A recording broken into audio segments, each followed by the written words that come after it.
on the heated seats, and just wanted to show you the bottoms of the seats and explain to you what's going on here. Left hand side is the passenger side. Right hand side is the driver's side. Notice that they don't quite look alike. There's more mechanisms underneath the driver's side, and that is to raise and lower the seat. So you have some actuators, you got the little motors, you got the screw pin, the layer lifting up and down the seat.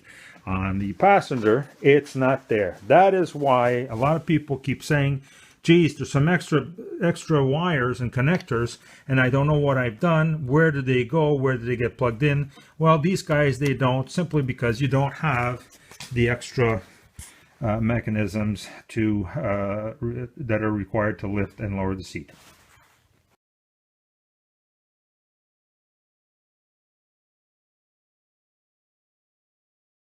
So part of your Crossfire seat has the control unit for the forward and reverse, as well as the up and down motion. One of you has said or suspecting that there's an issue here and wanted to know how to remove it. Well, once you get to this part, there'll be three screws, one there, and one there, and it's T10 screws, the Torx screws.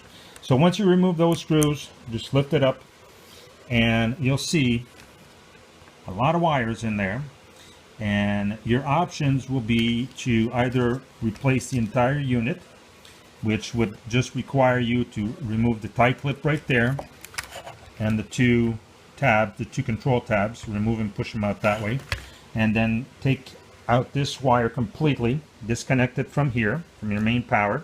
So you'll remove these two brown and red wire, remove this clip, get yourself your new one, and reinstall it.